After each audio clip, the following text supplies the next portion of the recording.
جب دوسری سیڑھی پر قدم رکھا تو جبریل امین نے بد دعا نہیں کہنا چاہیے، دعائے ضرر، یہ دعا کی کہ ہلاک ہو جائے وہ شخص، اے اللہ کے رسول ہلاک ہو جائے وہ شخص جس کے سامنے آپ کا نام لیا جائے اور وہ درود نہ پڑھے۔ پڑھ لیجیے اللہم صلی علی محمد وعلی آل محمد وبارک وسلم۔ ہلاک ہو جائے وہ شخص جس کے سامنے آپ کا نام لیا جائے اور وہ درود نہ پڑھے۔ میں نے کہا آمین۔ معلوم یہ ہوا کہ درود اتنا اہم عمل ہے کہ جبریل امین اس کے لیے دعائیں تکلیف کر رہے ہیں، دعائیں ضرر کر رہے ہیں، اور آمنہ کے لال اس پر آمین فرما رہے ہیں۔ درود اتنا بڑا عمل ہے کہ سرکار علیہ الصلوۃ والسلام نے فرمایا جب کوئی بندہ درود پڑھتا ہے تو عرش کے نیچے ایک نور کا دریا ہے، اس کے کنارے پر ایک فرشتہ کھڑا رہتا ہے، جب بھی کوئی درود پڑھتا ہے تو وہ جنبش میں آ کر اس دریا میں گوتا لگاتا ہے، اور وہ اتنا بڑا ہے، اس کے پار اتنے زیادہ ہیں، اس کے بازو اتنے زیادہ ہیں، جب وہ باہر نکلتا ہے، امام غزالی نے یہ روایت نقل کی ہے، جب وہ باہر نکلتا ہے تو اپنے وجود کو جھاڑتا ہے تو اللہ ہی جانتا ہے کتنے قطرے گرتے ہیں، ہر قطرے سے ایک فرشتہ پیدا ہوتا ہے، وہ سارے فرشتے مل کے درود پڑھنے والے کی بخشش کی دعا کرتے ہیں، سارے مل کے درود پڑھنے والے کی بخشش کی دعا مانگتے ہیں۔ معلوم یہ ہوا دوسروں کے لیے بخشش کی دعا کرنا فرشتوں کی سنت ہے، آسمان والے فرشتے بھی دعا کرتے ہیں۔ اور تیسری بات، چونکہ وقت تقریر کرنے میں صرف ایک روایت آپ کو سنانا چاہتا ہوں، درود کے حوالے سے یاد رکھیے حضرات، چلتے پھرتے اٹھتے بیٹھتے درود پڑھتے رہتے ہیں۔ حضور علیہ الصلوۃ والسلام نے جو اس کی کم سے کم فضیلت بیان فرمائی وہ یہ ہے، جو بندہ ایک مرتبہ درود پڑھتا ہے اللہ اس پر 10 رحمتیں نازل فرماتا ہے۔ پھر بے شمار اس کے فضائل ہیں، اس کے علاوہ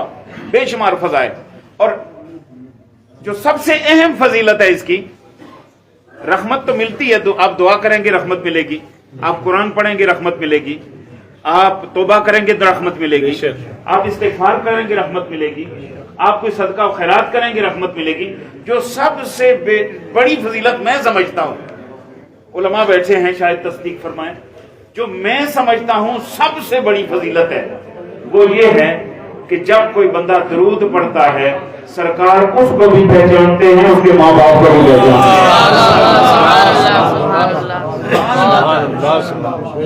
یہ معمولی بات نہیں ہے،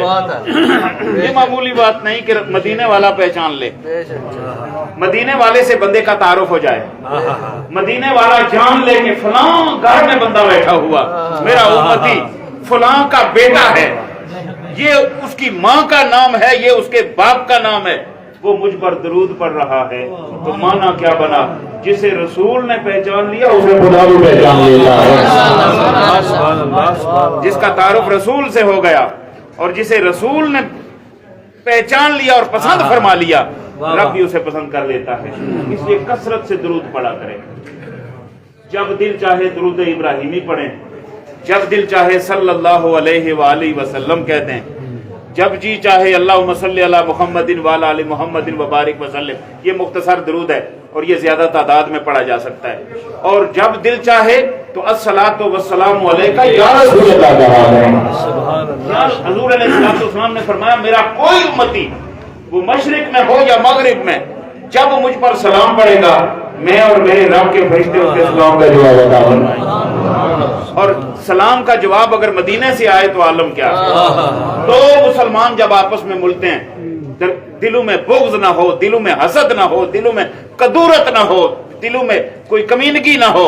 محبت کے ساتھ دو مسلمان جب آپس میں ملتے ہیں تو سرکار فرماتے ہیں کہ السلام علیکم کہہ کے جب وہ ہاتھ ملاتے ہیں، ہاتھوں کے چھوٹنے سے پہلے اللہ دونوں کے سارے گناہ معاف فرما دیں گے۔ یہ ہے وہ سلام جو میں آپ کو دوں اور آپ مجھے دیں، ایک گناہگار بندہ دوسرے گناہگار بندے کو دے، میرے جیسے گناہگار بندے کو، یہ ہم گناہگاروں کے سلام کا عالم یہ ہے۔ تو جب کوئی امتی حضور کو سلام دے اور مدینے سے اس کا جواب آئے تو رحمتوں کا عالم کیا ہوگا، پھر رحمتوں کا عالم کیا۔